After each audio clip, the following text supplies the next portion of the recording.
Transformation of stresses, strain आप लोग छोड़ दो, स्ट्रेन से आज तक कोई क्वेश्चन नहीं आया, तो मोस्टली क्वेश्चन आएगा भी नहीं, स्ट्रेन की बात छोड़ दो। ट्रांसफॉर्मेशन ऑफ स्ट्रेसेस में कोई प्रॉब्लम नहीं है। ओके चलो अब इसके आगे का पार्ट करना है। स्ट्रेन वाला कुछ नहीं है, जैसा स्ट्रेसेस होता है वैसे ही स्ट्रेन होता है, कोई डिफरेंस नहीं है। हम लोग क्या करते हैं, स्ट्रेस की जगह बस स्ट्रेन रख देते हैं। कौन सा? अच्छा क्वेश्चन वाला वो वाला, उसमें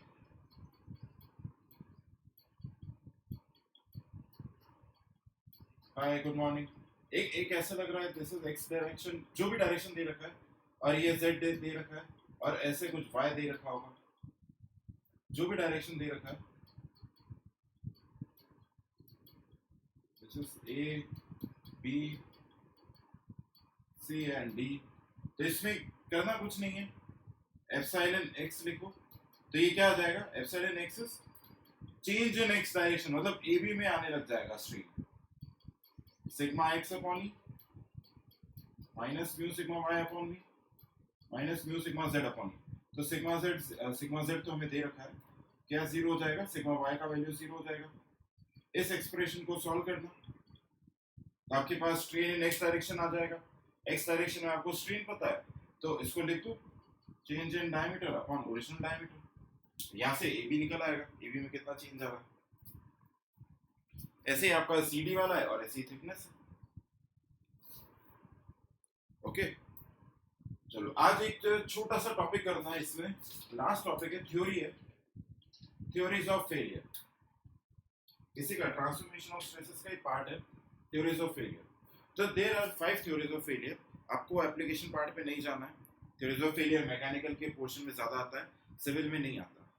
सिविल में क्या आता है, थ्योरीज ऑफ फेलियर में आपको सीखना है कि कौन कौन सी थ्योरी है, उसके दूसरे नाम क्या है, और ज्यादा से ज्यादा आ जाए तो उनका फॉर्मूला क्या है, और एक ग्राफ, ये चीजें ध्यान रखनी है, तो इसको नोट डाउन करते जाना। हमारे लिए इतना ज्यादा इंपॉर्टेंट नहीं है, मैकेनिकल के लिए बहुत इंपॉर्टेंट होता है, हम लोगों के नहीं आता सिविल में। फर्स्ट थ्योरी है maximum principal stress theory, maximum principal stress theory. This is also called Rankine theory,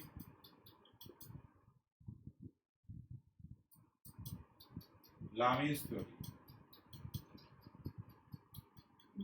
ठीक है, maximum principal stress theory, Rankine theory और लामीज थ्योरी, नाम ध्यान रखना है, मैच द फॉलोइंग में आता है नाम, ठीक है। अब इसके अलावा according to this theory,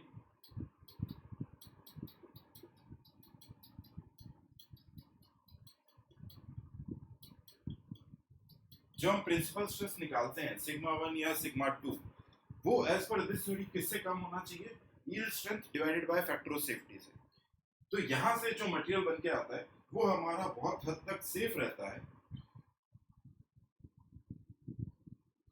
and this is mostly used for brittle materials, brittle materials.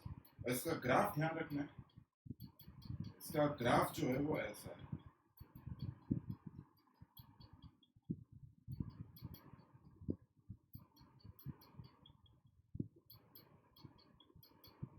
ये स्क्वायर ध्यान रखना है।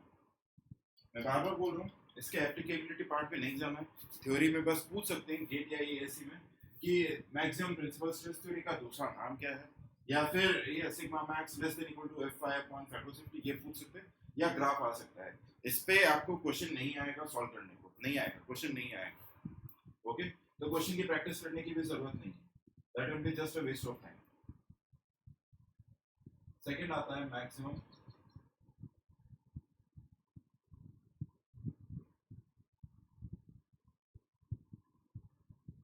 principal strain theory, maximum principal strain theory. It is also called Sand-Venant's theory, Sand-Venant's theory.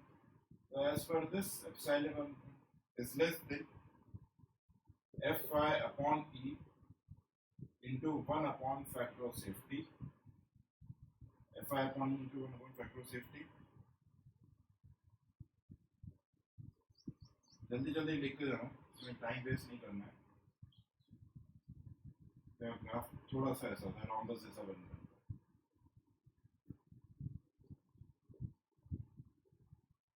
It is satisfactory for brittle materials. It is satisfactory for brittle materials.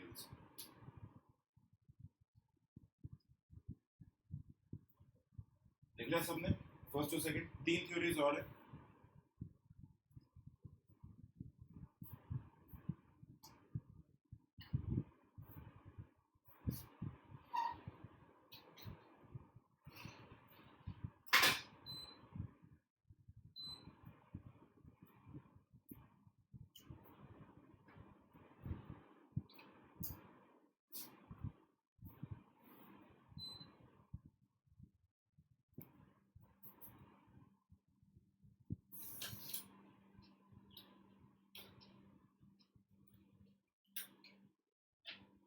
Third हमारे पास में आता है maximum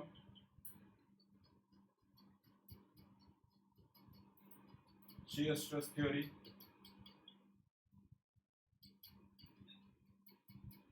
Tresca-Guest theory। बस alternate name जरूर ध्यान रखना सभी के लिए।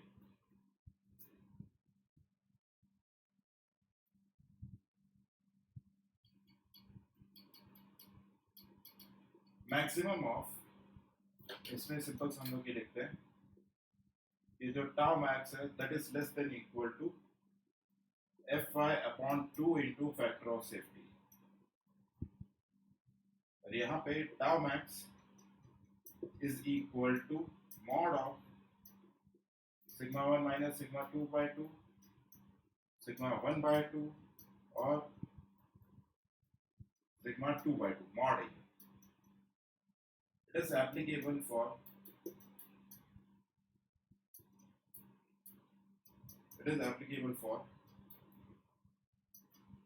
ductile material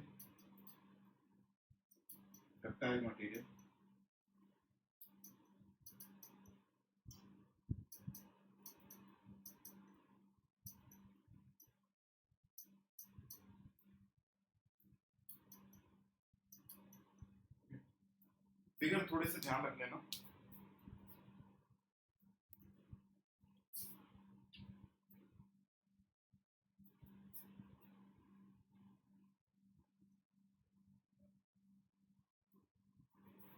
इसके बाद फोर्थ आता है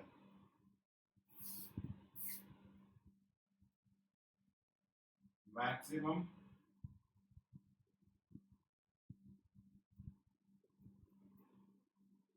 strain energy theory, maximum strain energy theory. तो sigma 1, it is also called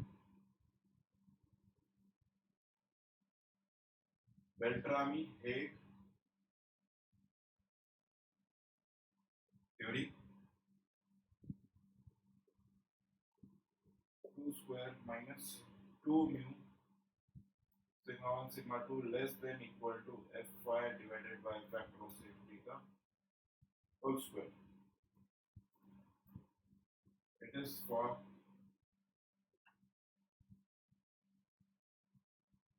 ductile material and not for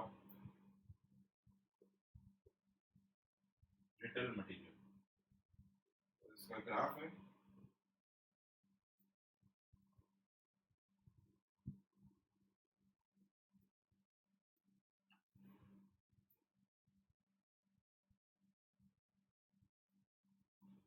fourth के बाद फिफ्थ आएगा और फिर एक हमारा और है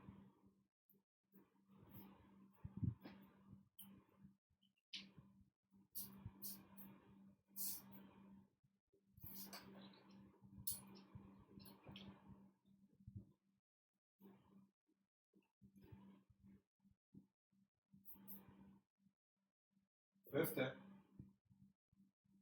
maximum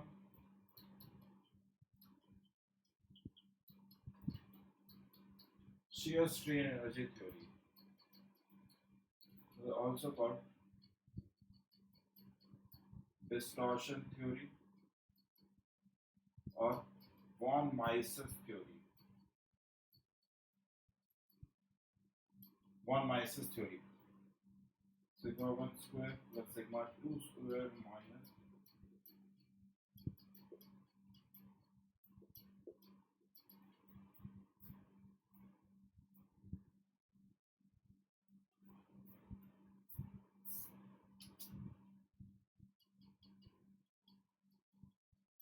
this theory is applicable to ductile materials only.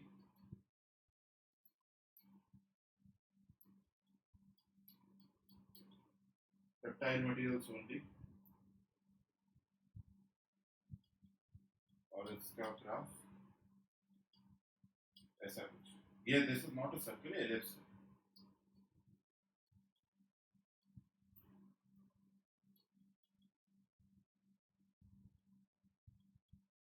ठीक है, और इसके बाद में हमारा आता है मोड सर्कल.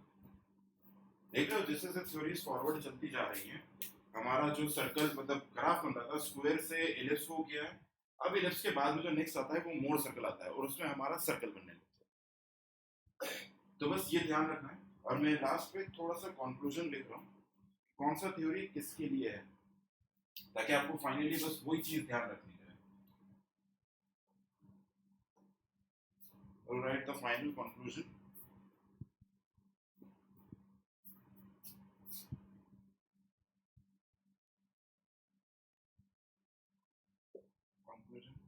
फर्स्ट पॉइंट में लिखना है maximum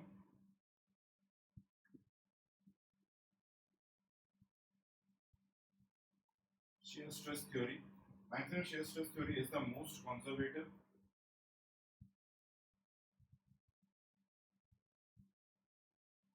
second maximum distortion theory, maximum shear strain energy theory. It is most appropriate for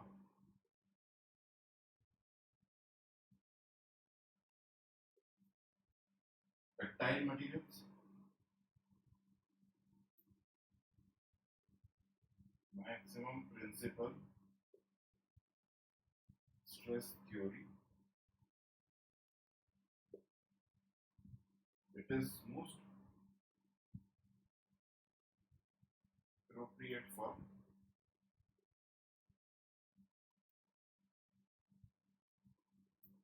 brittle materials. It is most appropriate for brittle materials.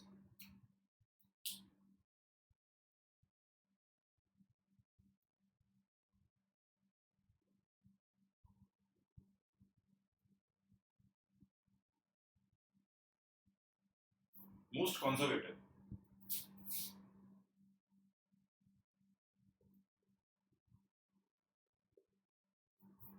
Most conservative.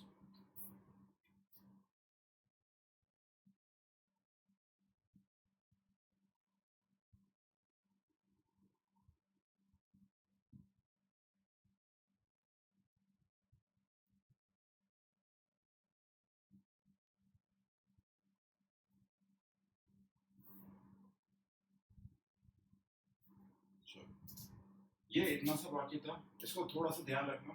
इसी टॉपिक पे transformation of stress में mode circle पे हम लोग वापस आएंगे और bending stress करने और शियर स्ट्रेस करने, फिर वापस से इस पे आएंगे.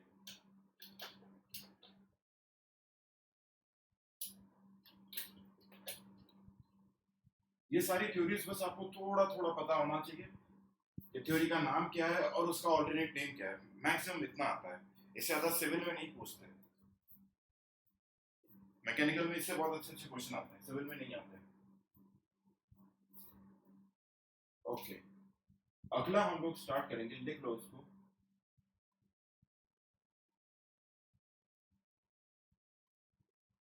Bending stresses in beams.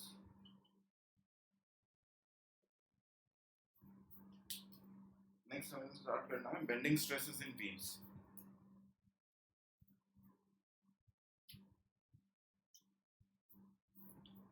Okay,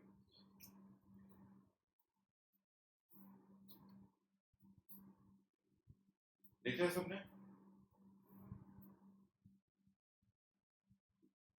ये हमारा आई गेस फिफ्थ टॉपिक होगा, बेंडिंग स्ट्रेसेस इन बीम्स। फोर्थ हमारा ट्रांसफॉर्मेशन ऑफ स्ट्रेसेस था, फिर उसके पहले डिफ्लेक्शन और फिर बेंडिंग स्ट्रेसेस। ठीक, देखो सिंपल सा समझना है, बेंडिंग स्ट्रेसेस इन बीम्स में क्या होता है, जैसे ही कोई बीम अगर बेंड करती है बिकॉज ऑफ एनी लोडिंग, तो उस पर कुछ स्ट्रेसेस आते हैं। सिंपल सा, जैसे ऐसा कोई बीम है मेरे पास में, I have a beam something like this, ये कुछ बीम है। अब इस पे जैसे कुछ लोड लगेगा, इस पे लोड लगेगा, इट विल डिफ्लेक्ट, ये डिफ्लेक्ट करेगी, तो यहाँ पे कुछ बेंडिंग होगी तो कुछ ना कुछ बेंडिंग स्ट्रेसेस आएंगे, कुछ स्ट्रेसेस आएंगे, उनको क्या बोलते हैं, बेंडिंग स्ट्रेसेस। तो इसमें कुछ कुछ चीजें आपको सीखनी है।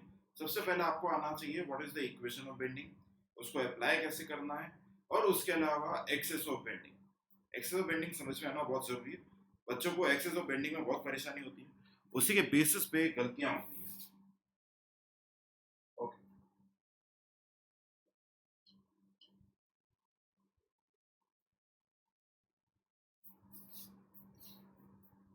ऑलराइट, देखो bending stresses in beams, the stresses induced when a beam bends, or it deflects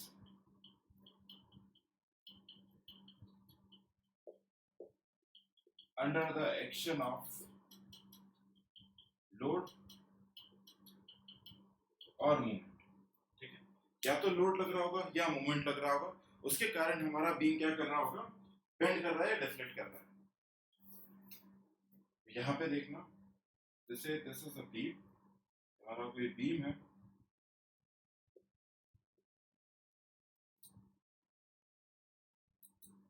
okay, और यहाँ पे इसका क्रॉस सेक्शन बनाते हैं।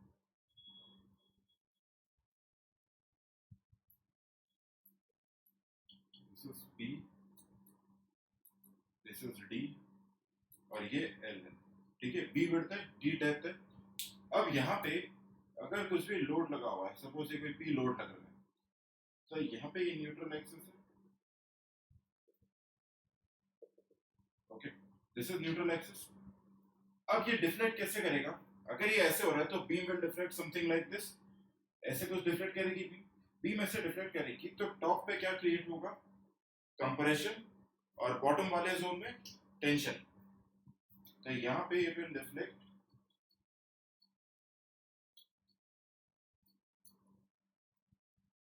समथिंग लाइक दिस, ये कुछ इस तरीके से डिफ्लेक्ट करेगा। ये हमारा न्यूट्रल है, ओके। देखो यहाँ पे, यहाँ पर इसमें क्या आएगा, कंप्रेशन, और यहाँ पे टेंशन आएगा। एरोस को थोड़ा ध्यान से बनाना, यहाँ पे अंदर की तरफ बना रहे और यहाँ पे बाहर की तरफ बना रहे। ऊपर हमारा चल रहा है कंप्रेशन, नीचे के साइड में चल रहा है tension.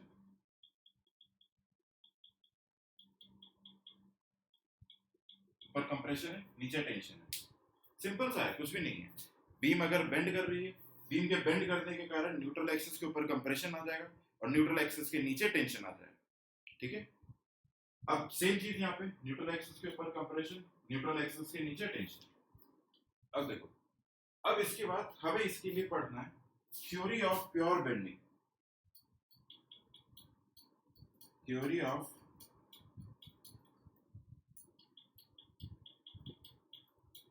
Pure bending. Theory of pure bending मतलब सिर्फ जब प्योर बेंडिंग लग रहा हो, तो ये theory, equation for this theory इस थ्योरी के लिए इक्वेशन क्या है, m upon I equal to sigma upon Y equal to E by R. ये बहुत इंपॉर्टेंट है। देखो, जब भी बीम बेंड करेगी ना, जब भी बीम बेंड करेगी तो आप इस इक्वेशन को लगा सकते हो, where this m is bending moment at the given section, किसी भी गिवन सेक्शन पे बेंडिंग मोमेंट है, I क्या है, I is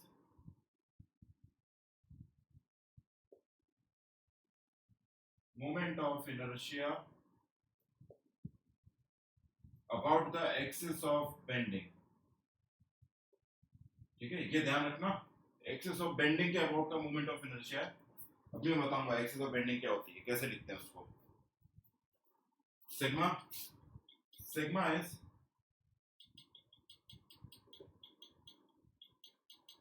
bending stress at a distance y from neutral axis। किसी भी डिस्टेंस y पर जो हमारा स्ट्रेस आता है वो सिग्मा है, ये y stress E modulus of elasticity, Young's modulus of elasticity, and R is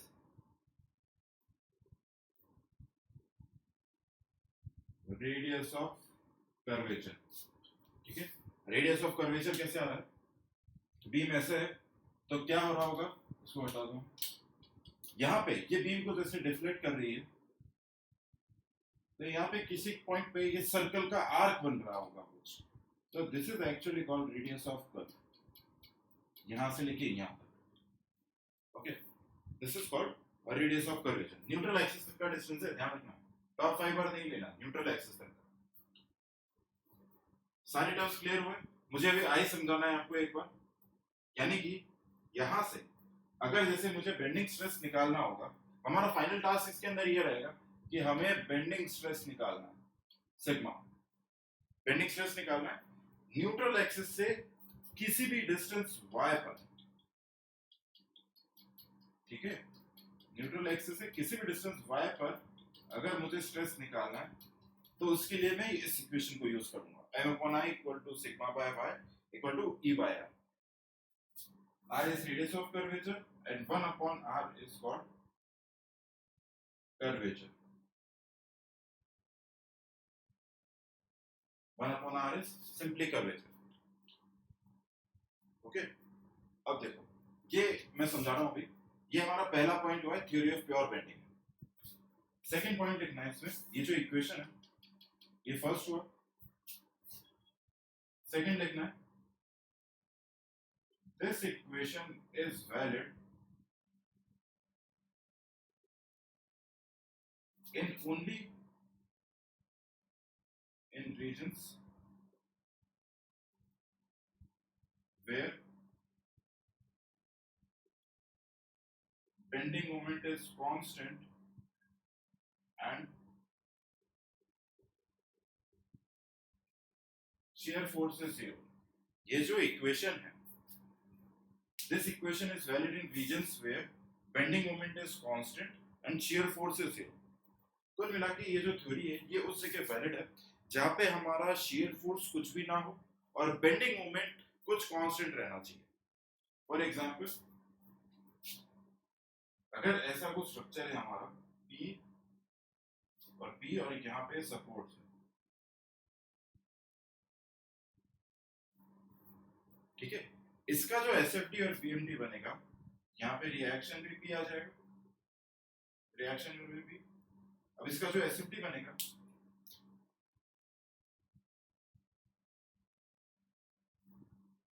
this is the SFD P minus plus minus, और इसका BMD कैसा बनेगा, यहीं पे बना रहा हूँ, दिखाई देता रहेगा और रेड दिख नहीं रहा है, अभी दिखाई देता है।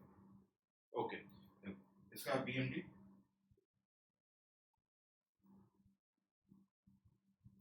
ठीक है, ये बेंडिंग मोमेंट आएगा, पूरा का पूरा पॉजिटिव, बीम विल कंप्लीटली सैग, ऐसे कुछ सैग करेगी। तो ये जो इक्वेशन हमने लिखी है m/i = sigma bye y = E by R, ये कहाँ पे वैलिड है, सिर्फ उस रीजन में वैलिड है जहाँ पे हमारा shear force 0 होता है और बेंडिंग मोमेंट कांस्टेंट रहता है, मतलब इतने से रीजन में, ये जो रीजन है बीम का जिसमें शियर फोर्स 0 है, शियर फोर्स इज 0 और बेंडिंग मोमेंट कैसा चल रहा है, कांस्टेंट चल रहा है, तो इतने से रीजन में वैलिड है। बट क्योंकि हमारे पास कोई और इक्वेशन नहीं है और थोड़े से असम्पशंस वगैरह लगा के हम इस इक्वेशन को ऑलमोस्ट हर जगह यूज कर लेते हैं।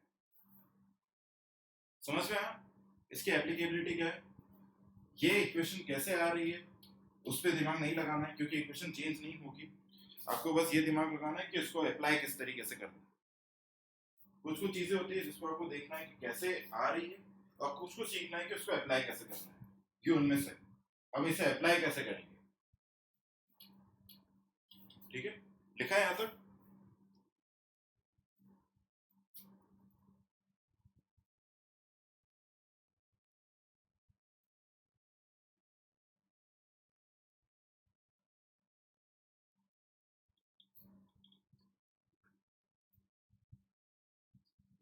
ओके, अब इसका थर्ड पॉइंट लिख रहा हूं यहाँ पे। अभी एक्सेस ऑफ बीम को समझाना है मुझे सारी चीजें।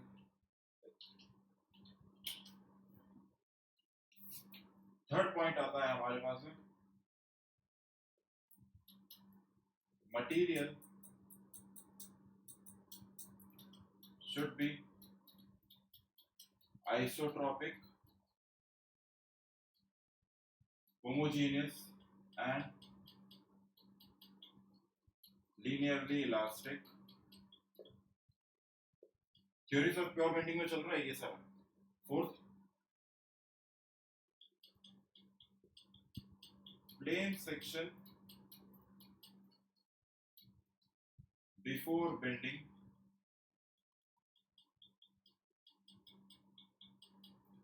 remains plane after bending.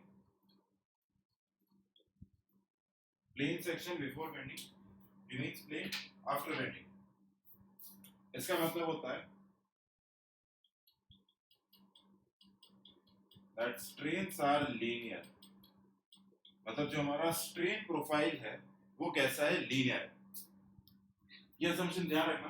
Fourth assumption पूरा का पूरा आपका आरसीसी में हर जगह चलता है, बिकॉज आरसीसी में बेसिकली हम लोग बीम्स पढ़ेंगे और बीम्स डिफ्लेक्ट होती है, इसी इक्वेशन को यूज करते हैं m/i = σ/y = e/r आरसीसी में, तो वहां पे भी ये असम्पशन रहता है फोर्थ वाला। तो इसका मतलब भी ध्यान रखना है, plane section before bending remains plane after bending. इसका मतलब क्या है कि हमारा स्ट्रेन कैसा है, linear, that the strains are linear. Fifth, modulus of elasticity is constant, modulus of elasticity is constant। जो लोग आरसीसी पढ़े उन्हें पता होगा कि इलास्टिसिटी जो होता है वो कांस्टेंट नहीं रहता है ना, दैट इज नॉट कांस्टेंट। तो हम लोग इसके अंदर ये मानते हैं कि हमारा जो इलास्टिसिटी है दैट रिमेन्स कांस्टेंट। सिक्स्थ है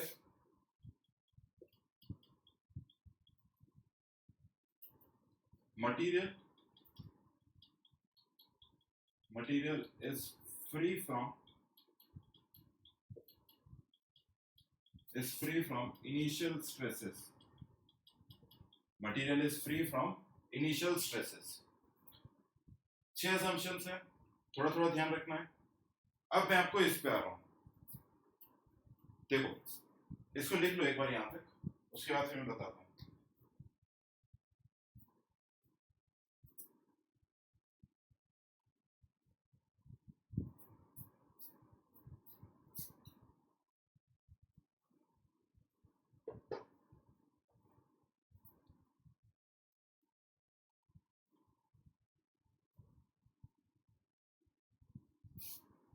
ये तो हमारे थ्योरी ऑफ प्योर बेंडिंग के सारे पॉइंट्स हो गए, 6 पॉइंट्स।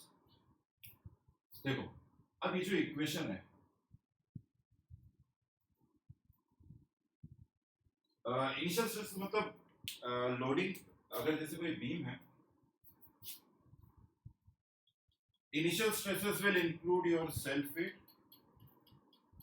अगर उसका कुछ सेल्फ वेट नहीं है तो उससे कोई इनिशियल स्ट्रेसेस नहीं लेंगे, मतलब हमको मिला कि ये बोल रहे हैं कि हम सेल्फ वेट कंसीडर नहीं कर रहे। बीम का मटेरियल का सेल्फ वेट कंसीडर नहीं कर रहे जब तक कि हमें बोला ना जाए। अब जैसे ही यहाँ पे लोड लगेगा तभी इस पे कुछ स्ट्रेसेस आएंगे। ऐसा नहीं होगा कि लोड नहीं लग रहा है और फिर भी कुछ स्ट्रेसेस आ रहे हैं। रियलिटी में कुछ ना कुछ स्ट्रेसेस रहेंगे बिकॉज उसके सेल्फ वेट के कारण बीम हल्का सा डिफ्लेक्ट हो सकता है। अगर बीम बहुत ज्यादा हैवी है तो खुद के वेट के कारण डिफ्लेक्ट हो सकता है। तो हम यहाँ पे ये बोल रहे हैं कि it is free from initial stresses, यानी कुल मिला के हम लोग सेल्फ वेट काउंट नहीं कर रहे।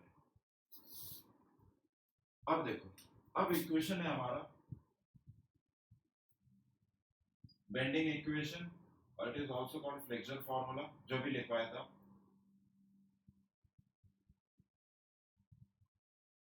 m upon I equal to sigma upon y equal to E by R। अब देखना इस इक्वेशन में बहुत काम की चीज है I m सिग्मा y, ये सारी चीजें। जैसे कि ये हमें बी, ओके, ऐसे कुछ जाएगी।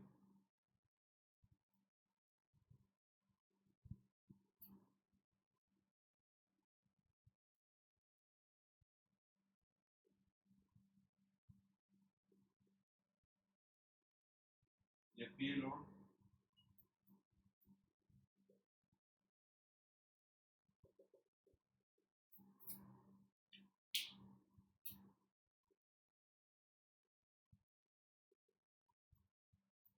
इसका क्रॉस सेक्शन की साइड में एक बार और बना देता हूँ। दिस इज बी और यहाँ पर ये डी, बी और डी। मान लो ये एक्सिस हमारी जेड जेड एक्सिस है, ऐसे longitudinal Z Z Z Z axis, this is x X axis और ये वाई वाई एक्सिस। मतलब यहाँ पे this is x X axis. इसमें समझ में आ रहा है ना? यहाँ पे बनाऊंगा तो सब आपस में इतना ज्यादा हो जाएगा, कचरा करने लगेगा। ये z एक्सिस हो गया, दिस इज x एक्सिस और ये y एक्सिस। यहाँ पे ऐसा लिख दो, this is b and this is d depth. Okay, अब अगर लोडिंग कुछ ऐसे लग रहा है तो what will be the axis of bending?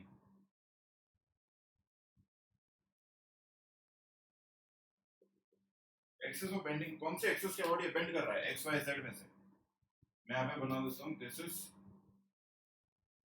z direction, ये हमारा x डायरेक्शन है, ये हमारे लिए y डायरेक्शन। ठीक है, अब इसमें से बताओ x y z में से कौन सी एक्सिस के अबाउट बेंडिंग हो रही है?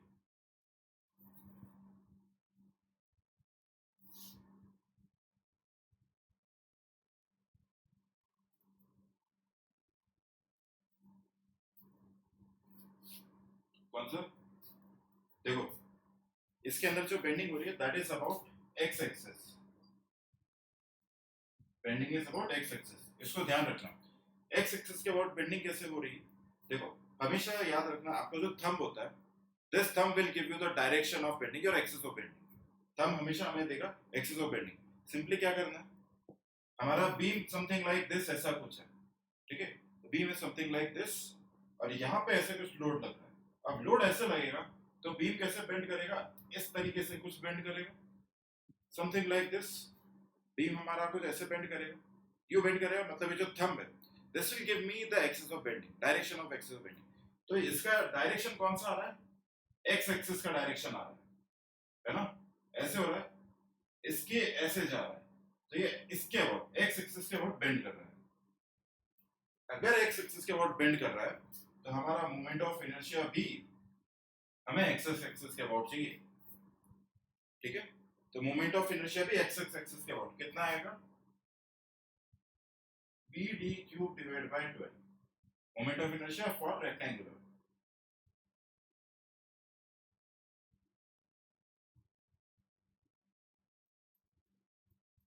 रेक्टेंगुलर बॉडी, ठीक है, अगर रेक्टेंगुलर शेप है तो moment of inertia about X X axis कितना आएगा? B D cube by 12।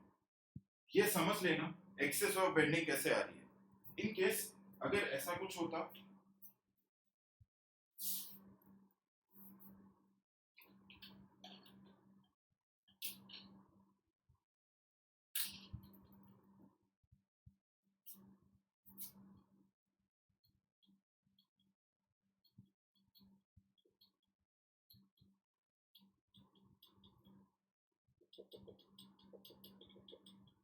अगर जो लोडिंग आ रही है वो बोलते हैं ऐसे पीछे से कुछ आ रही है, मतलब इसके पीछे से लोडिंग लग रही है, this is X axis, Y axis, यहां से this is Z axis, loading इसके पीछे से आ रही है। ये जो पीछे वाला फेस है मैं इसको इससे बनाता हूँ, ये वाला जो फेस है समझ में आया क्या? पीछे वाला जो फेस है उस पे अगर हमारा लोडिंग आ रहा है तो आपको बताना है what is the axis of bending.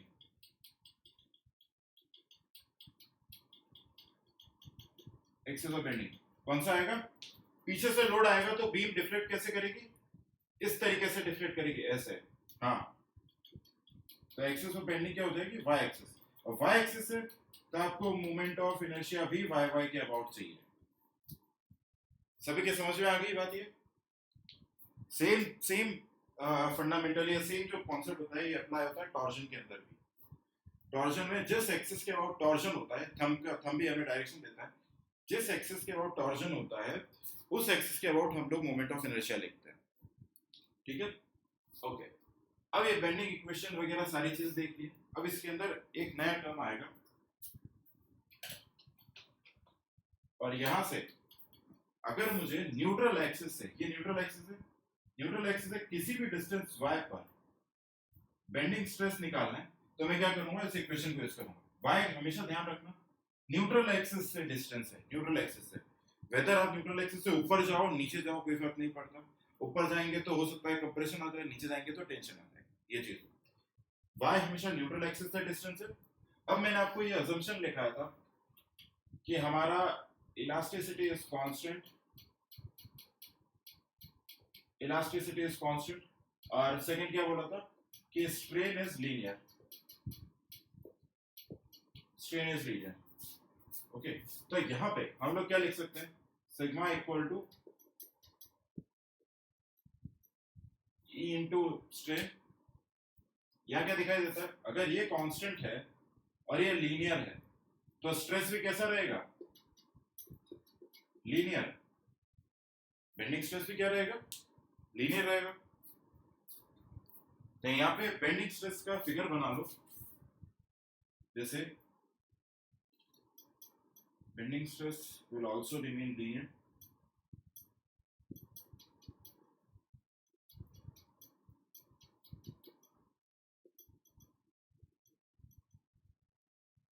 ये इसका क्रॉस सेक्शन है, this is L length, this is D, this is D depth. और इसका बेंडिंग स्ट्रेस डायग्राम कैसा है? ऐसा कुछ, this is bending stress diagram. ऊपर हम लोग लिखते थे, ऊपर क्या रहेगा? कंप्रेशन, अगर लोडिंग ऐसे कुछ लग रहा है, नीचे टेंशन, कंप्रेशन, टेंशन। तो यहाँ पे ये कंप्रेशन है और ये टेंशन है। एरो आप किसी भी डायरेक्शन में लगा सकते हो, कोई मैटर नहीं करता है। बस यहाँ पे टॉप पे क्या है? This is bending stress, this is bending stress diagram. ठीक है, बेंडिंग स्ट्रेस डायग्राम मतलब यहाँ पे क्या रहेगा? मैक्सिमम स्ट्रेस रहेगा, सिग्मा मैक्सिमम रहेगा टॉप पे, और यहाँ पे बॉटम पे भी हमारा सिग्मा मैक्सिमम रहेगा। ठीक है, ये हमारा बेंडिंग स्ट्रेस डायग्राम हुआ। ध्यान रखना न्यूट्रल एक्सिस पर जीरो रहता है, न्यूट्रल एक्सिस के ऊपर हो सकता है कंप्रेशन रहे, नीचे रहेगा टेंशन। समझ में आई चीजें? ये बेंडिंग स्ट्रेस सिंपली क्या है? बीम हमारा बेंड कर रही है, कौन से एक्सिस के अबाउट बेंड कर रही है वो ध्यान रखना है। और अगर आपको स्ट्रेस निकालना है कि वो स्ट्रेस का वैल्यू कितना है, तो न्यूट्रल एक्सिस से किसी भी डिस्टेंस y जाएंगे तो हमें उसके कॉरेस्पॉन्डिंग यहाँ पे कुछ सिग्मा मिल जाएगा। ठीक है, आया समझ में? ओके, अब इसके आगे चलते हैं।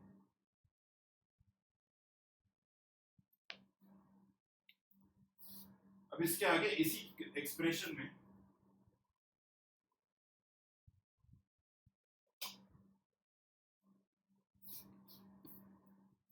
यहाँ पे m upon I equal to sigma upon Y, इसको लिखेंगे i upon Y into sigma. इस टर्म को हम लोग थोड़ा सा चेंज कर देते हैं, z इंटू डायरेक्शन आप कैसे बना लो। अगर मैं बोल रहा हूँ कि ऊपर कंप्रेशन हो रहा है तो एरो मैंने अंदर की तरफ बना दिया, इट डज नॉट मैटर। आप इसको चाहो तो पॉजिटिव कर लो, नेगेटिव कर लो, नेगेटिव पॉजिटिव कुछ भी लिख दो। कंप्रेशन हो रहा है तो मैं इसको पॉजिटिव बोल देता हूँ, टेंशन हो रहा है तो नेगेटिव बोल देते हैं, आप लोग कुछ भी बोल सकते हो। डायरेक्शन मैंने इसमें अंदर की तरफ बना दी है। अगर एक अंदर की तरफ है तो कॉन्सेप्ट ये कि दूसरा वाला बाहर की तरफ होना चाहिए, ताकि आप टेंशन कंप्रेशन में डिफरेंशिएट कर सको। ठीक है, इसमें बेंडिंग स्ट्रेस क्या कर रहा है, इसको अंदर की तरफ कंप्रेस करने की कोशिश कर रहा है, और यहाँ पे इसको बाहर की तरफ इलोंगेट करने की कोशिश कर रहा है। ठीक है, अब देखो, अब इस एक्सप्रेशन में देखना, m upon I equal to sigma by Y है, m equal to I upon Y into sigma, m equal to z into sigma. I upon Y को हमने क्या लिखा है, z, where z is section modulus. This section modulus ये क्या बताता है, strength of the shape.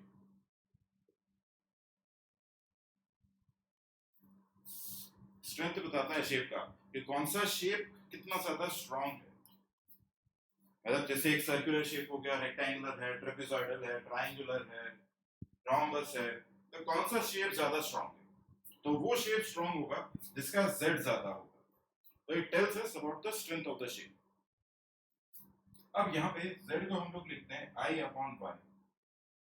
i कितना हो जाएगा ऐसे वाले पार्ट के लिए, जब ये लग रहा है x एक्सिस के बाद बेंडिंग हो रही है, i मेरे लिए कितना हो जाएगा, bd क्यूब बाय 12, और y को मैं लिखता हूँ डेप्थ अपॉन 2। अगर मैं इस मैक्सिमम स्ट्रेस की बात कर रहा हूँ तो यहाँ पे ये कितना आएगा, d बाय 2,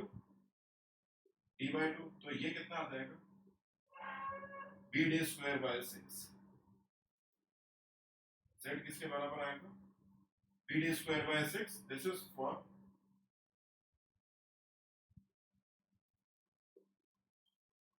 रेक्टेंगुलर। अभी मैं आपको और भी वैल्यूज दिखा रहा हूँ, रेक्टेंगुलर, ट्रायंगुलर, सर्कुलर, इनके लिए।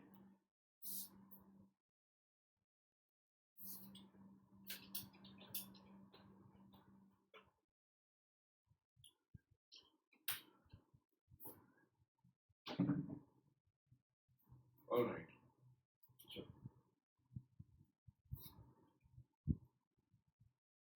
values of I for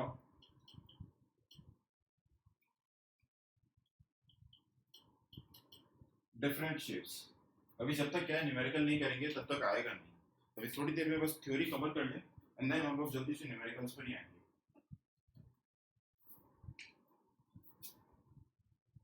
सबसे पहला तो सिंपल रेक्टेंगुलर है, अगर ये बी विड्थ है और ये डी डेप्थ है, बेसिकली जनरली आपको इसके लिए याद रखना है I about X X axis कितना हो जाएगा, B D cube by 12, I Y Y कितना मिल जाएगा, D B cube by 12। Okay, alright. Second हमारा आता है ट्रायंगुलर,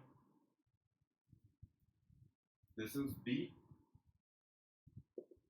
और यहां से लेके यहां तक एच हाइट, ये इसका न्यूट्रल एक्सिस आएगा, this will be neutral axis. तो I about neutral axis, this is B H cube by 36 and I about base, ये बेस, दिस इज बेस। तो बेस के अबाउट कितना होता है, बी एच क्यूब बाय 12। मैं आपको अभी सिर्फ एनए के लिए याद रख लो, सभी में आप लोग न्यूट्रल एक्सिस के लिए ध्यान रखना, ये न्यूट्रल एक्सिस के लिए। बाकी बेस पे निकालना है या किसी और पॉइंट पे निकालना है वो मैं निकालना सिखा दूंगा, उसके लिए हम लोग दो थ्योरम्स लगाते हैं। थर्ड आता है हमारा circle, circle this is x x y y, diameter हो गया डी, तो I x x equal to I Y y equal to pi D to power 4 by 64, और यही इसका न्यूट्रल एक्सिस भी है, ये वाला इसका न्यूट्रल एक्सिस है।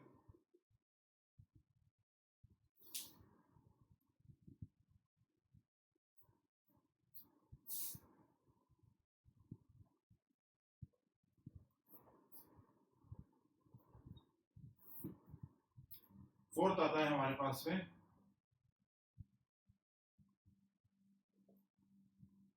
Semi circle. सेमी सर्कल ये इसका डायमीटर है, यहाँ पे कहीं इसका सीजी आएगा, और ये इसका न्यूट्रल एक्सिस एन है।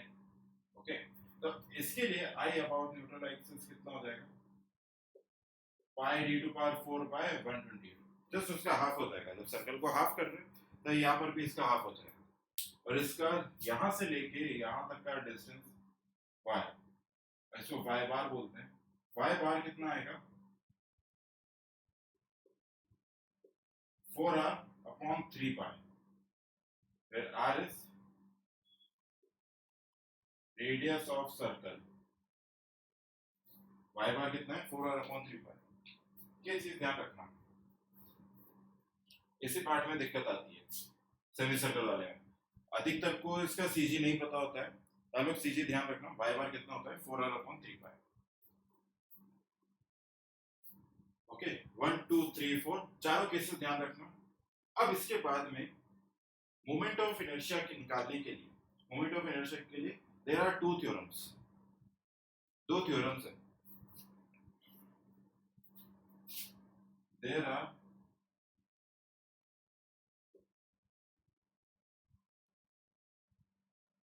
two theorems for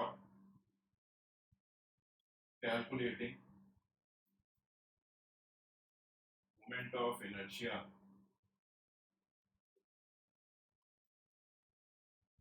There are two theorems. पहला हमारा आता है, फर्स्ट वन इज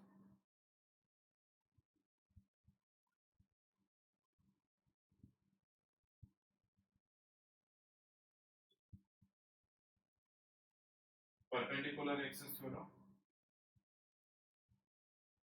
और सेकंड पैरेलल एक्सिस थ्योरम। एक परपेंडिकुलर एक्सिस थ्योरम है और एक पैरेलल एक्सिस थ्योरम है। परपेंडिकुलर एक्सिस थ्योरम हमारा काम आता है टॉर्जन में, पैरेलल एक्सिस थ्योरम मोस्टली हमारा काम आएगा बेंडिंग में, बेंडिंग स्ट्रेस में।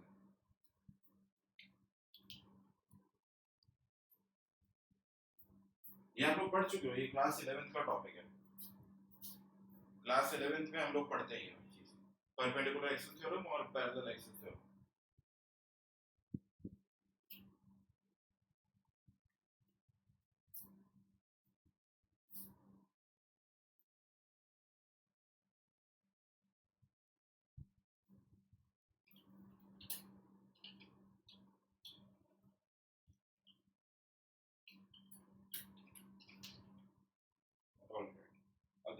पहला है हमारा परपेंडिकुलर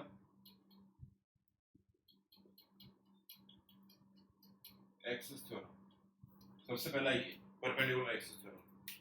तो परपेंडिकुलर एक्सिस थ्योरम क्या बोलता है, जैसे अगर आपके पास कोई स्ट्रक्चर है समथिंग लाइक दिस, ये बीम है,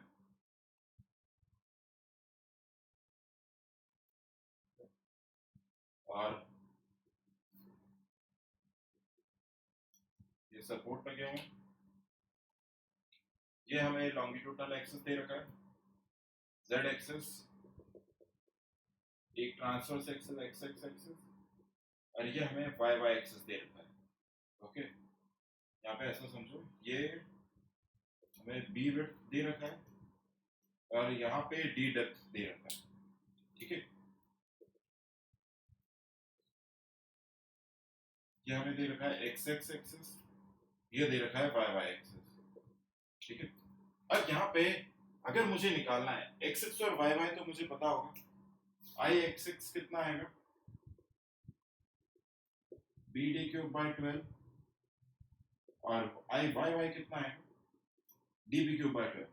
अब मुझे एक्स एक्स के अबाउट पता है, वाई वाई के अबाउट पता है, बट अगर मुझे निकालना हो कि जेड जेड के अबाउट कितना है, ठीक है, जेड जेड के अबाउट, तो आई अबाउट जेड जेड कितना आएगा,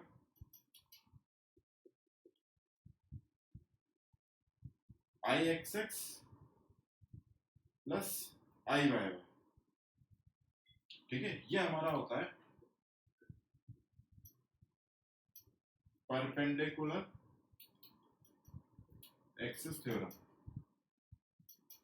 ठीक है, ये हमारा परपेंडिकुलर एक्सिस थ्योरम। मुझे दो एक्सिस के अबाउट, दो न्यूट्रल एक्सिस के अबाउट, दो न्यूट्रल एक्सिस के अबाउट मोमेंट ऑफ इनर्शिया पता है, और मुझे किसके अबाउट लिखना है, थर्ड एक्सिस के अबाउट निकलना है, लिखना है, जो इन दोनों के पैरेलल, इन दोनों के परपेंडिकुलर है, उन दोनों के परपेंडिकुलर है। तो परपेंडिकुलर के लिए क्या करेंगे, I Z Z equal to I x x plus I Y, ये हमारा हुआ परपेंडिकुलर एक्सिस थ्योरम। आपको विजुलाइज हो जाएगा, जैसे हम ये वाला पार्ट करते हैं, जैसे कोई सर्कुलर शाफ्ट है, ये भी हम पढ़ेंगे, ठीक है, इसको मान लो ये z एक्सिस है, सेम ऐसा ही ऊपर की तरफ y एक्सिस है, और ये ऐसे कुछ x एक्सिस है, ठीक है। अगर यहाँ पे ऐसे कुछ टॉर्जन लगाया है, इसको ऐसा पकड़ के मोड़ने की कोशिश कर रहे हैं, तो कौन सी एक्सिस के अबाउट ट्विस्टिंग हो रही है, एक्स वाई जेड में से किसके अबाउट ट्विस्टिंग हो रही है,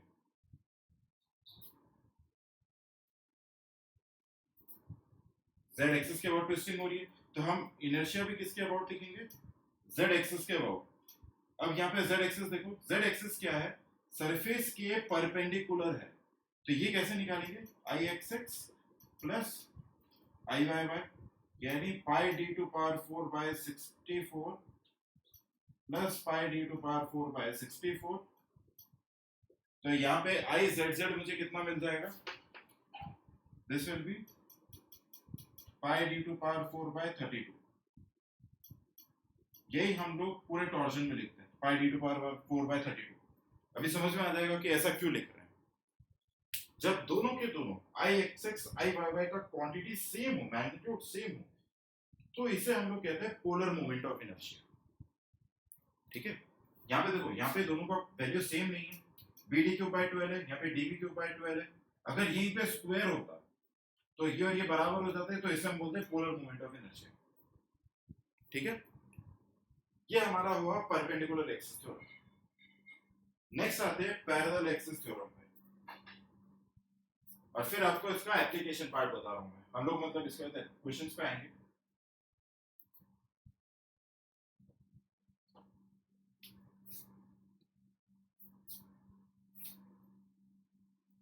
सेकंड आता है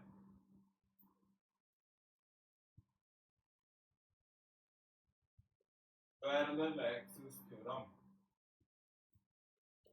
पैरेलल एक्सिस थ्योरम देखो,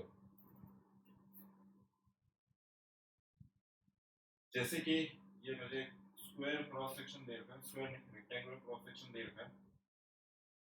अब यहाँ पे ये न्यूट्रल एक्सिस है, मुझे न्यूट्रल एक्सिस के अबाउट मोमेंट ऑफ इनर्शिया पता है, okay, I N I already know, moment of inertia about neutral axis B D cube by 12 मुझे पता है, ओके। अब मुझे क्या करना है, मुझे मोमेंट ऑफ इनर्शिया को शिफ्ट करना है कोई ऐसी एक्सिस पे जो कि इस एक्सिस के पैरेलल है। मान लो ये वाला कुछ एक्सिस है, एक्सिस जी जी एक्सिस बोल देते हैं, जो कि इस न्यूट्रल एक्सिस से कुछ h डिस्टेंस दूर है, h डिस्टेंस दूर है। मुझे क्या करना है, इस मोमेंट ऑफ इनर्शिया को यहाँ पर शिफ्ट करना है, जी जी पे शिफ्ट करना है। तो I about GG, this will be equal to INA plus AH square BD cube by 12, A किसके बराबर हो जाएगा, B into D into H square। ये हमारा है पैरेलल एक्सिस थ्योरम। ये यूज तब आएगी जब आपका सेक्शन आपको अनसिमेट्रिकल दे रखा हो, ठीक है। जब भी सेक्शन को अनसिमेट्रिकल देंगे तो आपको इसको यूज करना पड़ेगा, पैरेलल एक्सेस थ्योरम। ओके,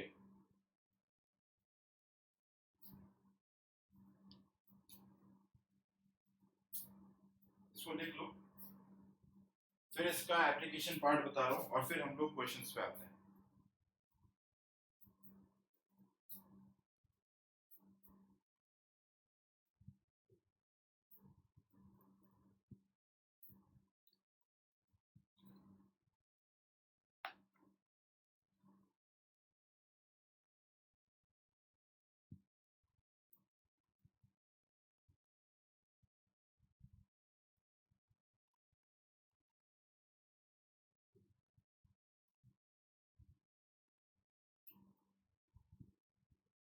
लिख लिया सबने?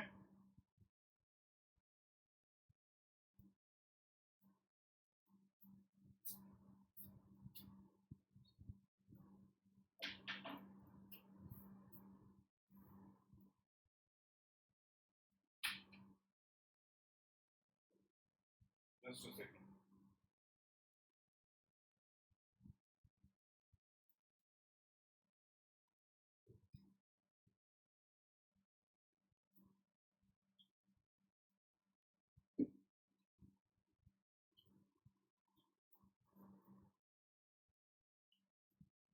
देखो, अभी क्वेश्चन को अप्लाई कैसे करना है, ठीक है। ऑलराइट, आपको वही बीएमडी तो आनी चाहिए, बेंडिंग मोमेंट डायग्राम। जब शियर स्ट्रेसेस पढ़ेंगे तो एसएफडी आना चाहिए, जब बेंडिंग स्ट्रेसेस पढ़ रहे हैं तो बेंडिंग मोमेंट डायग्राम आना चाहिए। देखो,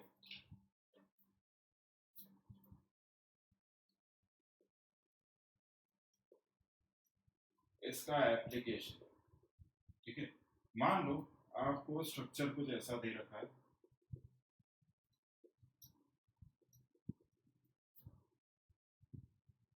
एल एन, यहाँ पे कुछ यूडीएल दे रखा है,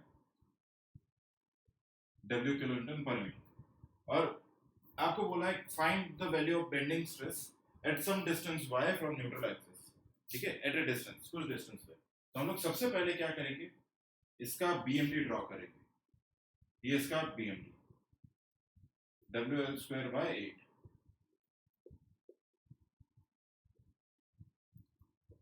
ठीक है।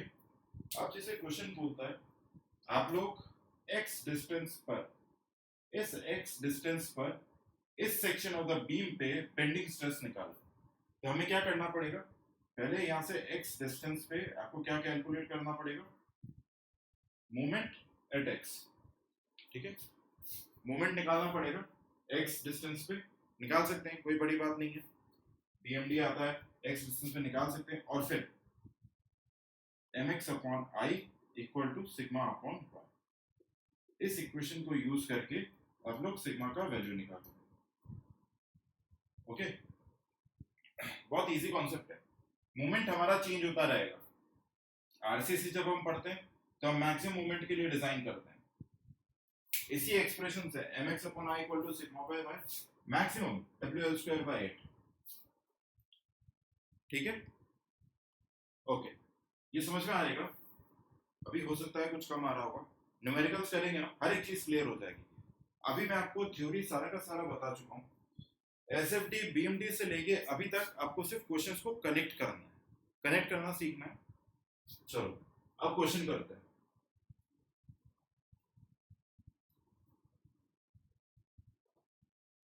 पहले थोड़े आसान क्वेश्चन है।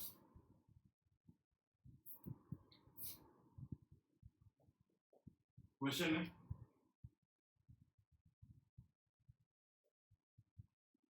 Calculate the value of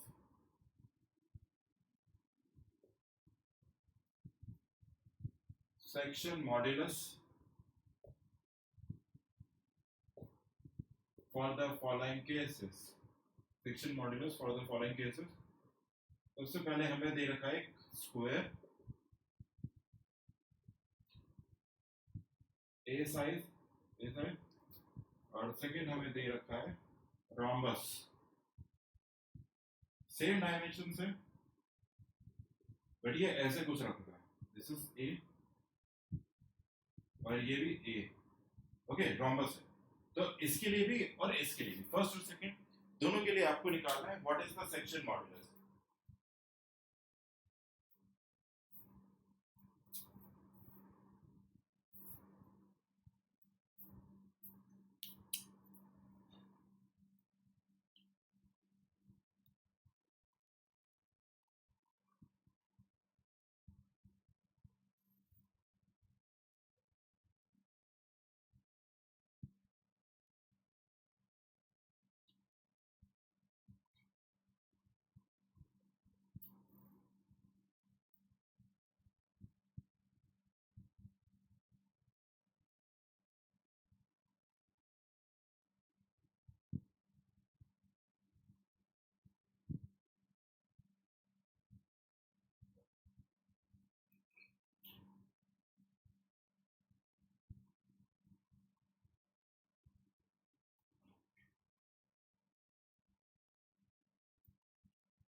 first वाला पार्ट तो बहुत इजी है, क्या है सॉल्व।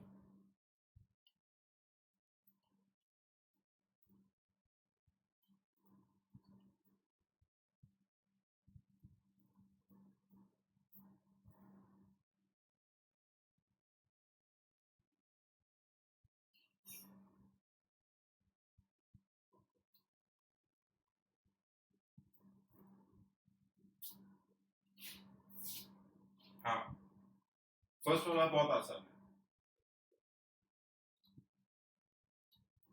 √2 × 12, हाँ ठीक है, सही सही सही। फर्स्ट वाले में क्या होगा, z equal to I upon Y,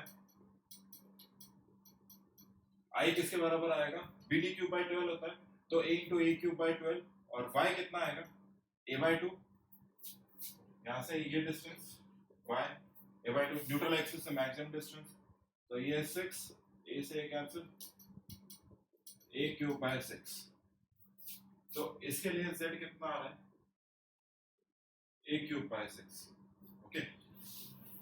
अब इसका निकालना है सेकेंड वाले पार्ट का, तो देखो सेकेंड वाले पार्ट में एक्चुअली क्या है, इस जगह पर रोम्बस दे रखा है, रोम्बस दिया हुआ है, और यहाँ पे हमें निकालना है z का वैल्यू, और यहाँ पे दो पार्ट्स दिखाई दे रहे हैं, एक ये वाला ट्राइंगल और एक ये वाला ट्राइंगल, दो ट्राइंगल दिख रहे हैं, एक फर्स्ट और एक सेकंड। तो क्या करें, ये सिंपली हमारा क्या होता है, आई बाय वाई होता है, z तो आई अपॉन वाई होता है, न्यूट्रल एक्सिस मुझे दिखाई दे रहा है, न्यूट्रल एक्सिस मेरा यहीं पर ही आएगा, आई का वैल्यू निकाल लें किसी तरीके से और उसको y से डिवाइड कर देंगे, y मेरे लिए कितना आएगा, y हमारा यहाँ से लेके ये वाला डिस्टेंस रहेगा, टोटल डिस्टेंस y, ठीक है। तो i निकालते हैं सेकेंड वाले पार्ट के लिए, i को मैं सिंपली लिख दूंगा i1 प्लस i2, और दोनों के दोनों सिमेट्रिकल है, देखना यहाँ पे this is given as a to me, ये भी a है, ओके। देखो रोम्बस के लिए क्या होता है, डायगोनल्स का लेंथ इक्वल रहेगा, तो यहाँ पे इसको x मान लो, तो ये भी कितना होगा, x मान लेते हैं, कुछ x रहेगा, तो यहाँ पे क्या आएगा, X square plus X square equal to x square, A square, X कितना आएगा, a बाय √2, a बाय √2, तो ये डिस्टेंस भी मुझे x ही है, ओके। इस पूरे के लिए, इस ट्रायंगल के लिए आपको हाइट पता है और बेस पता है, तो what is inertia about base, क्योंकि हमारा न्यूट्रल एक्सिस यहाँ पे आ रहा है, ट्राइंगल का सीजी कहाँ पे आएगा, इस जगह पर आएगा ट्राइंगल का सीजी, बट मुझे यहाँ पे नहीं चाहिए, मुझे कहाँ चाहिए, बेस पर चाहिए, न्यूट्रल एक्सिस पर चाहिए, तो हम क्या करेंगे, आई अबाउट बेस सीधा लगा देंगे, कितना आएगा B H cube by 36, base कितना है 2x into height is x cube by 36, this is x to power 4 by 18। तो moment of inertia about base आ जाएगा, x की जगह हम लोग बाद में रखते हैं, x की जगह हम लोग a बाय रूट 2 रख देंगे। तो यहाँ पे i कितना आएगा i1 प्लस i2, ये i1 आया x to power 4 by 18 plus x to power 4 by 18, this is x to power 4 by 9। Okay, अब यहाँ पे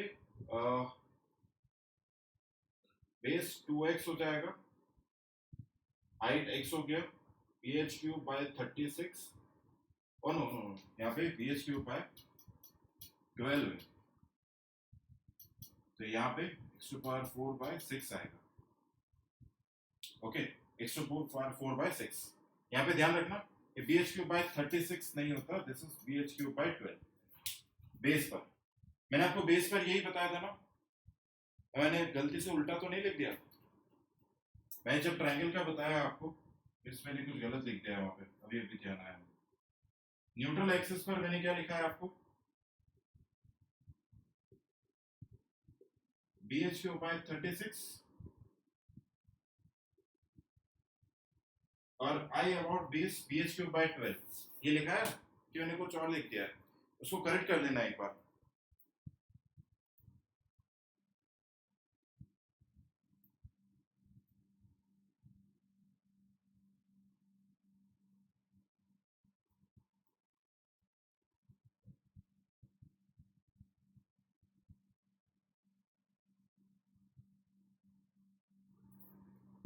इसको लोग करेक्ट कर लेना, अगर मैंने उल्टा लिख दिया तो मैं कंफ्यूज हूँ, मैंने आपको शायद ये उल्टा ना लिखा दिया, तो इसे करेक्ट कर लेना। और यहां से हमारा टोटल आई आएगा i1 plus i2, this will be x to power 4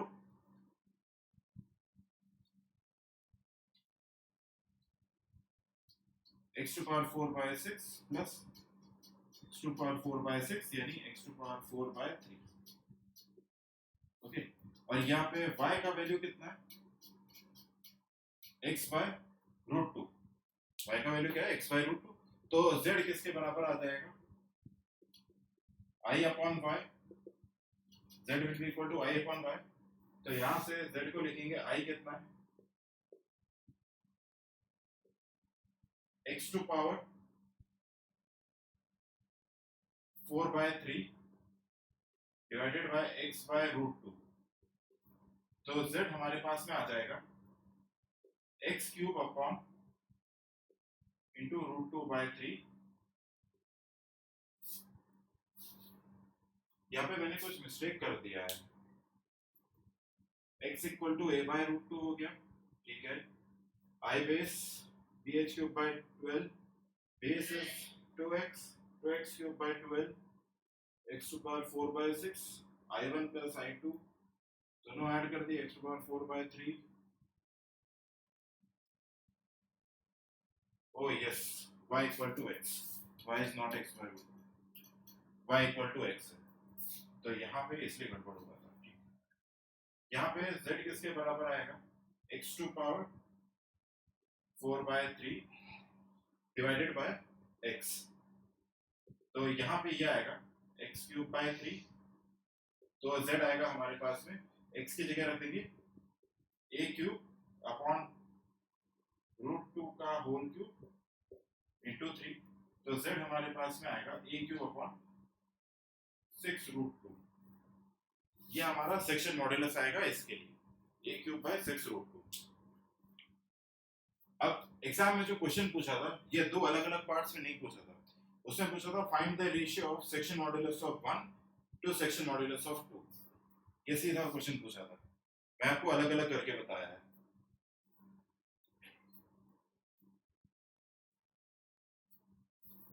okay, ऐसे क्वेश्चन आते हैं, इजी पार्ट है, पहला वाला बहुत इजी है। सेकंड क्वेश्चन पे आते हैं, ये वाला समझ में आया सबको, ठीक है। नेक्स्ट पे आते हैं, इस पार्ट को करेक्ट कर देना, बस ये कहीं गड़बड़ ना लिख दिया हमने।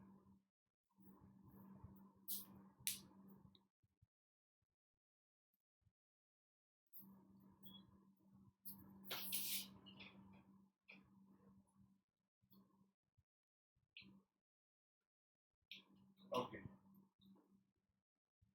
नेक्स्ट क्वेश्चन है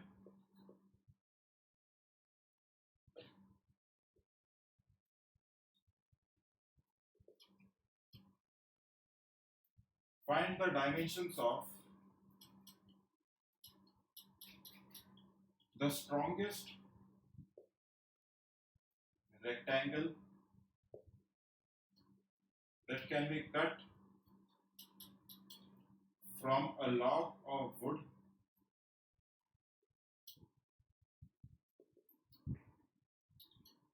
of diameter d. Find the dimensions of the strongest rectangle that can be cut from a log of wood of diameter d. मतलब एक log of wood है, इसका डायमीटर हमें d दे रखा है, और यहाँ पे आपको बताना है कि अगर यहाँ से कोई रेक्टेंगल को कट करते हैं, मान लो ये x है और ये y है, तो x और y का वैल्यू क्या रहेगा in terms of diameter d आएगा।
सॉल्व हुआ है। स्ट्रॉन्गेस्ट का मतलब क्या है? स्ट्रॉन्गेस्ट का मतलब आपका जो z है दैट शुड बी मैक्सिमम, तो सेक्शन मॉड्यूलस है वो हमारा मैक्सिमम होना चाहिए।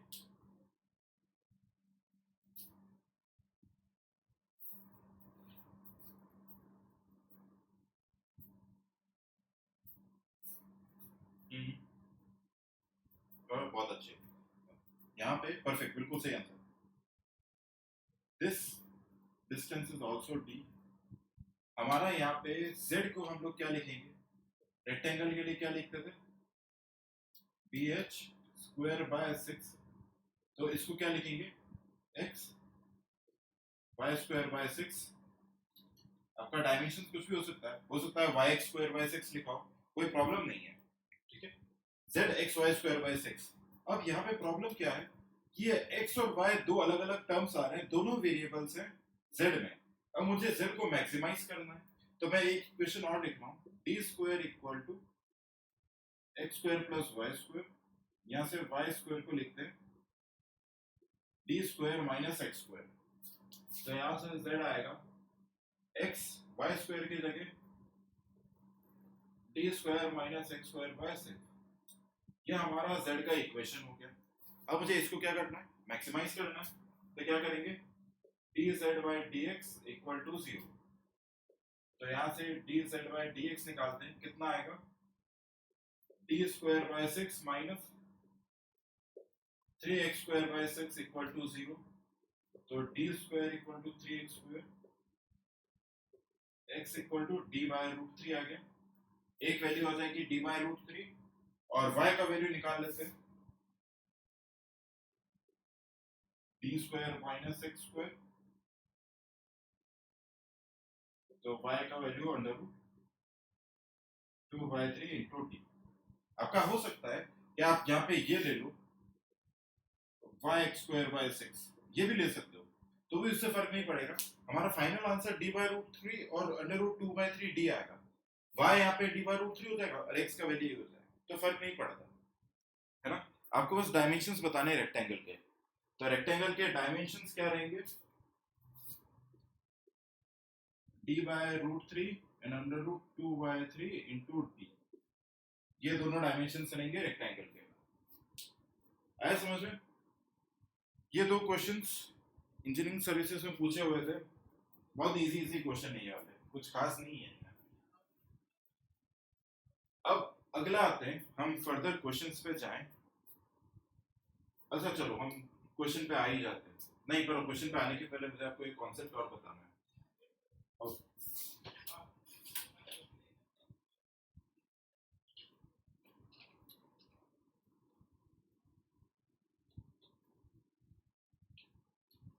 टॉपिक बहुत छोटा सा है, ये कुछ खास नहीं है।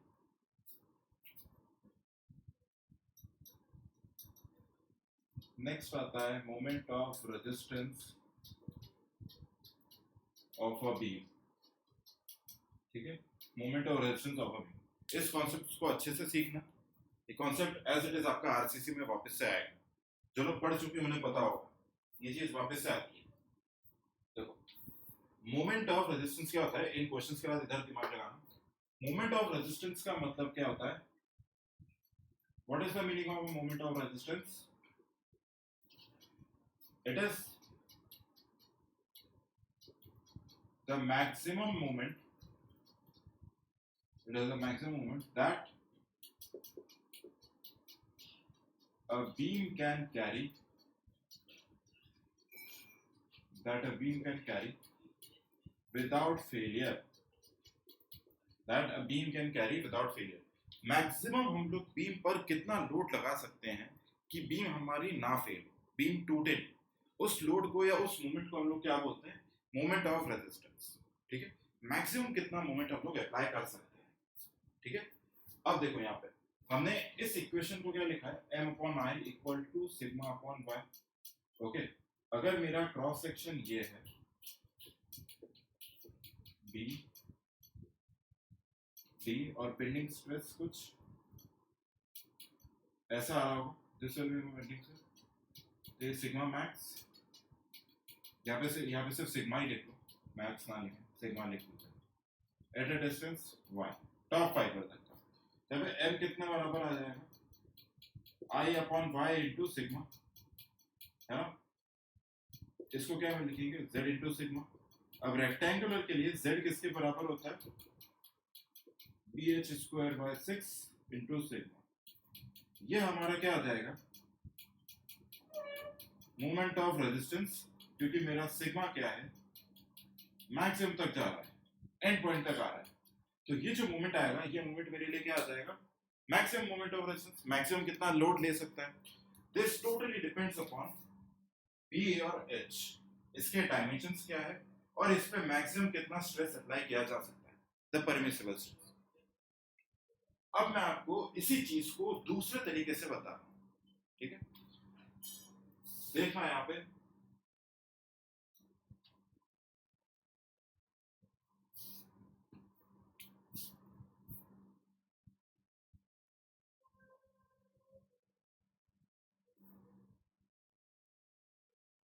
देखो यहाँ पे this is B wave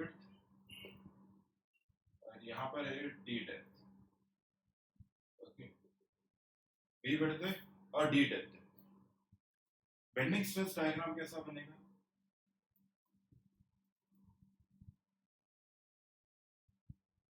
this is bending stress diagram, ठीक है। यहाँ पे हमारा कंप्रेसिव फोर्स लग रहा है, यहाँ पे हमारा टेंसाइल फोर्स लग रहा है, मतलब इसके ऊपर क्या है, यहाँ पे कंप्रेशन है और यहाँ पे टेंशन है ना, कंप्रेशन और टेंशन है।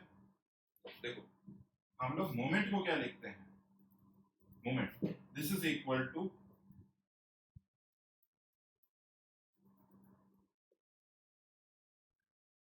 फोर्स इंटू एरिया होता है, फोर्स इंटू एरिया नहीं, लीवर आर्म। मोमेंट किसके बराबर होता है, फोर्स इंटू लीवर आर्म, हमेशा इसके बराबर होता है। अब फोर्स को हम लोग क्या लिखते हैं, average stress into corresponding area into lever arm. याद आ रहा है ये फोर्स जो हमने हाइड्रोस्टैटिक में पढ़ा था एफएम के अंदर, force equal to average stress into corresponding area. अब यहाँ पे देखना, अगर टॉप पर मेरा स्ट्रेस में सिग्मा बोल रहा हूँ, बॉटम पर भी सिग्मा है, तो किसी एक डायरेक्शन से चलो, एक डायरेक्शन से एवरेज स्ट्रेस किसके बराबर हो जाएगा, सिग्मा प्लस 0/2, है ना, ये हम लोग पढ़ चुके हैं एफएम के अंदर। सिग्मा यहाँ पे 0, एवरेज स्ट्रेस कितना हो गया, sigma plus 0/2 into what is the corresponding area, corresponding area ये यहाँ पर दिस इज d/2 डिस्टेंस, तो ये कितना आएगा, corresponding area b into d/2, ठीक है। अब देखो, अब हमें लिखना है लीवर आर्म। तो what is lever arm, lever arm क्या होता है,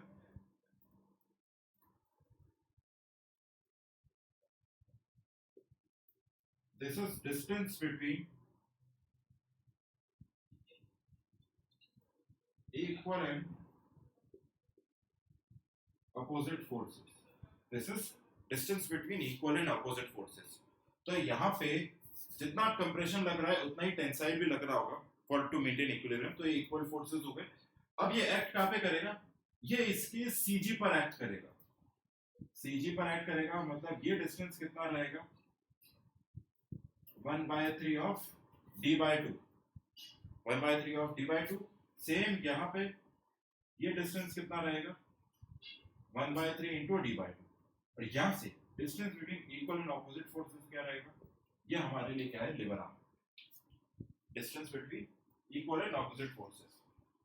तो यहाँ से हम लोग लीवर आर्म को कितना लिखेंगे, d माइनस, ये हमारे लिए क्या आ गया, d/6, और ये भी कितना है, d/6, तो d minus d/6 plus d/6, तो यहाँ से हमारा मोमेंट आएगा सिग्मा/2 इंटू b d/2 इंटू ये आएगा d माइनस d/3, तो ये आएगा सिग्मा bd/4 इंटू 2d/3, 2 से 4 गया, वैसे m वापस से आएगा सिग्मा bd² / 6। तो आपको दोनों मेथड आने चाहिए, ये वाला भी आना चाहिए, ये भी आना चाहिए। हालांकि दोनों से एंड रिजल्ट एक ही आता है। इसको हम लोग लगाएंगे आरसीसी में, इसको हम लोग लगाएंगे सोम में।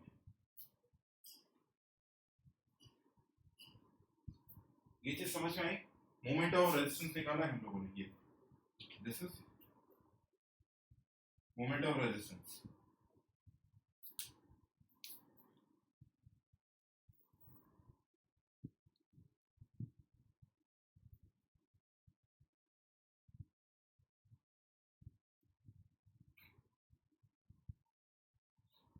इसको लिख लो, फिर आप क्वेश्चन पे आते हैं।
लिख लिया?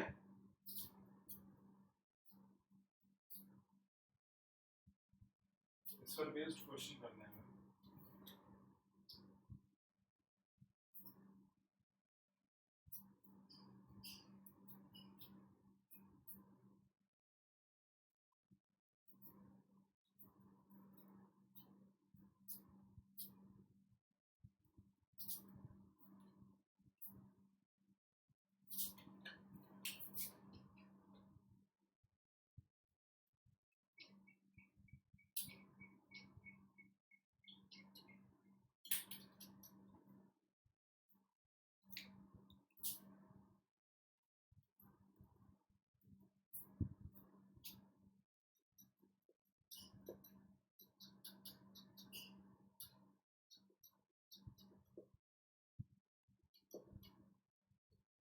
क्वेश्चन है, अभी with the cross section given below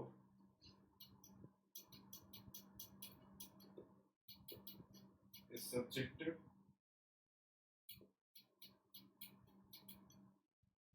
to a bending moment of 16 kN/meter.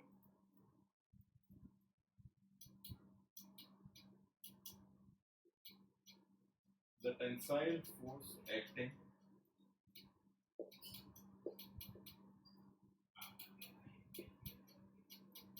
on the shaded area is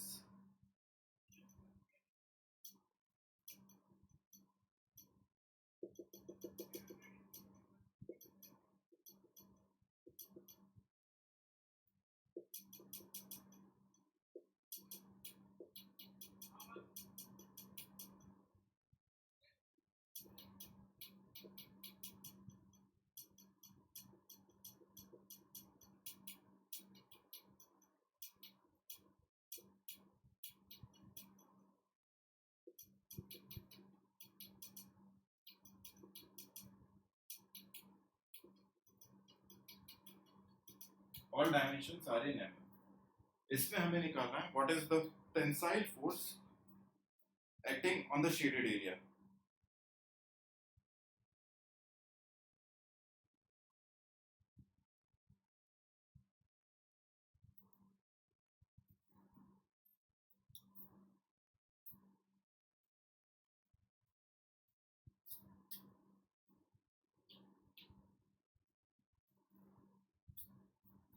gate का एक क्वेश्चन है, बहुत पहले पूछा था गेट में।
ट्राई करो, आराम से, टेक योर टाइम, बहुत आसान क्वेश्चन है।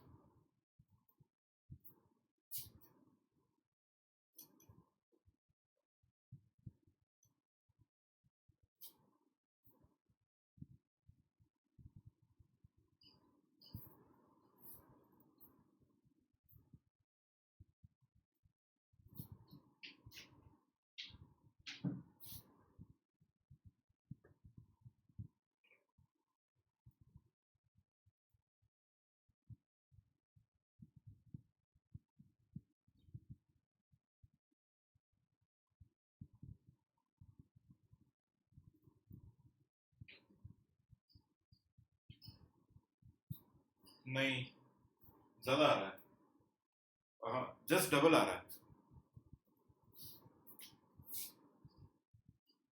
नहीं,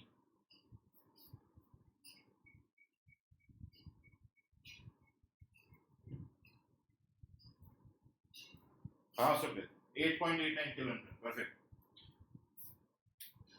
सिंपल सा, करना क्या है ऐसे क्वेश्चंस में, बेंडिंग स्ट्रेस डायग्राम बनाओ, ऊपर रहेगा कंप्रेसिव, नीचे रहेगा टेंसाइल, सिंपल सा।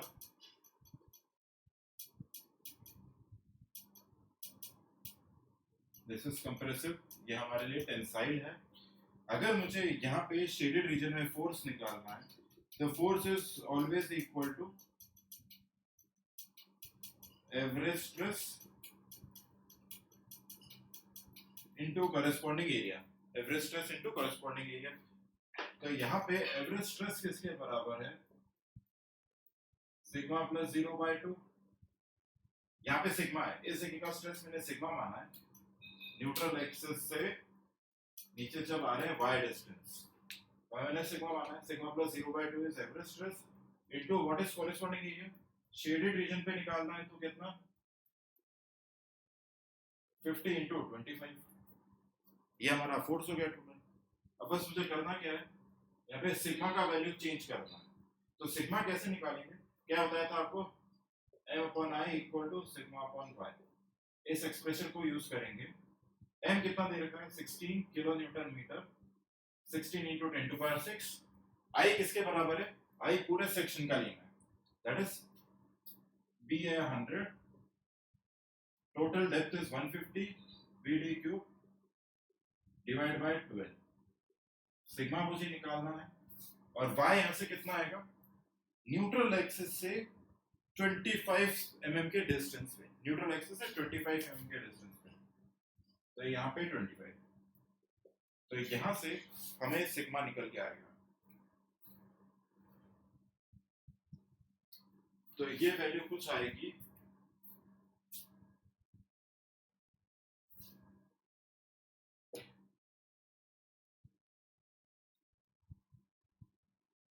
14.22 न्यूटन पर एम स्क्वायर। इसको उठा के यहाँ पे रख दो, 14.22 plus 0.2 into area is 25 into 50, तो ये फोर्स कुछ आएगा 8.89 किलो न्यूटन। ऐसे करना है क्वेश्चन, ठीक है, ओके। नेक्स्ट क्वेश्चन पे आते हैं, थोड़ा सा अलग क्वेश्चन है इससे, गेट में पूछा हुआ है।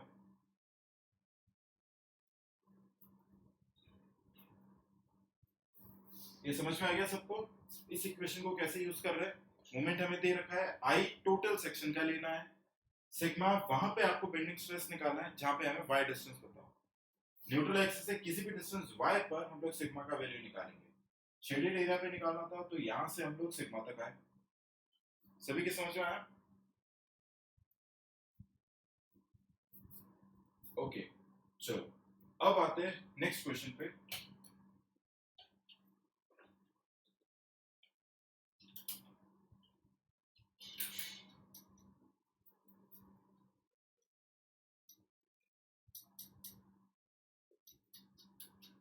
Find the value of maximum bending moment for which the beam has to be designed. ठीक है, बेसिकली आप बोल सकते हो एसएफडी बीएमटी का क्वेश्चन है।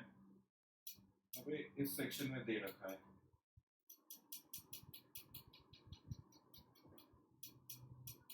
100 किलो न्यूटन पर मीटर, यहाँ से लेके यहाँ तक दे रखा है 2 मीटर, यहाँ से लेके यहाँ तक 8 metre, and again this is 2 metre. हमें ऑप्शंस भी दे रखे हैं।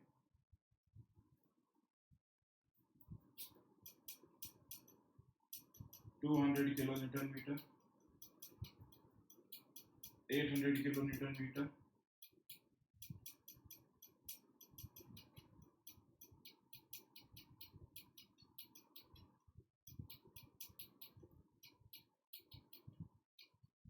ई दे रखा है नन ऑफ दिस।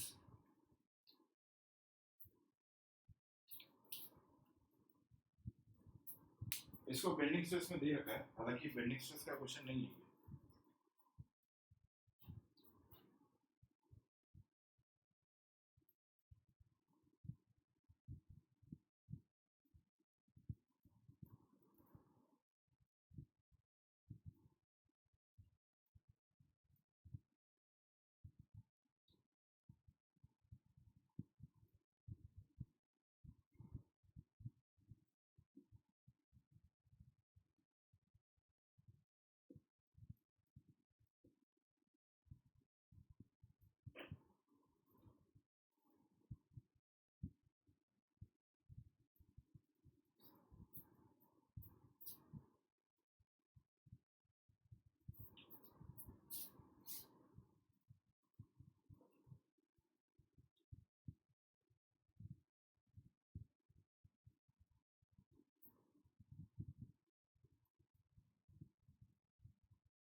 इसका सिंपली कुछ नहीं करना, इसका बीएमटी बनाओ, बेंडिंग मोमेंट डायग्राम बनाओ, जो मैक्सिमम वैल्यू पता आएगी वो इसका आंसर है।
कितना है?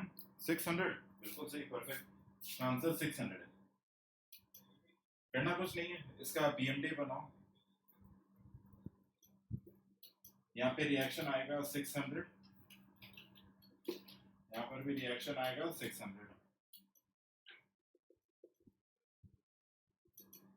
इसका मतलब आप लोग बस VMD बनाना।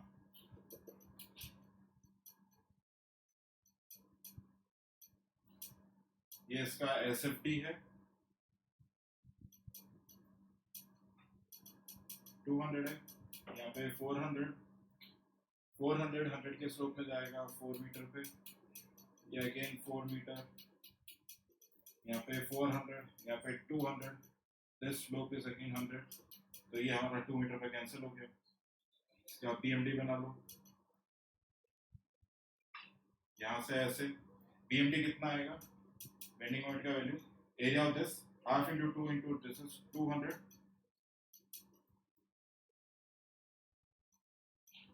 तो ड्रॉ करोगे ये कुछ ऐसा आएगा। यहाँ पे मैक्सिमम बेंडिंग मोमेंट का वैल्यू 600 आना चाहिए। हमारा correct answer 600 kilometre metre. Okay, ये क्वेश्चन भी पूछ रखा था।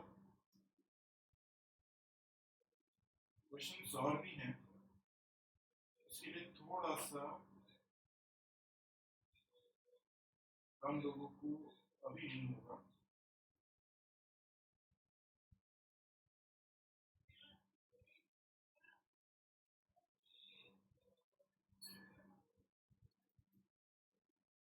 ठीक है, कोई बात नहीं।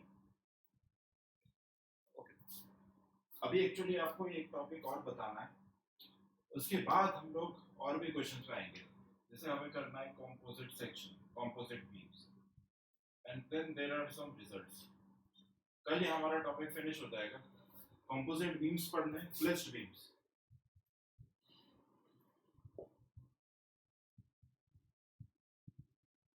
ऐसा एक बीम है, ये वुड है, यहाँ पे स्टील लगा दिया, ऊपर भी स्टील लगा दिया, अब इसका मोमेंट ऑफ रेजिस्टेंस निकालना है। इस तरीके के क्वेश्चन फ्लेच्ड बीम, ये वाला पार्ट हमें पढ़ना है, और कुछ कुछ चीजें और हैं।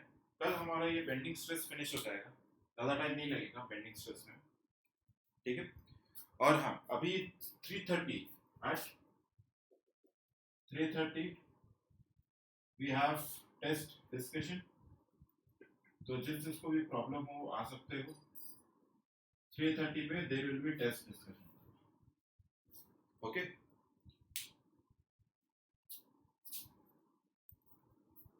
12 बजे से 2 बजे तक, मतलब हाँ 2 घंटे का विंडो रहेगा, उसमें आपको 45 मिनट्स का टेस्ट रहेगा। बस 2 घंटे में कभी भी आके दे सकते हो, ठीक है। चलो, तो कल हम लोग मिलते हैं, इसको आगे कैरी फॉरवर्ड करेंगे जितने आप लोग तैयारी कर रहे हैं। और आज 3:30 बजे हमारा टेस्ट का सेशन, ओके।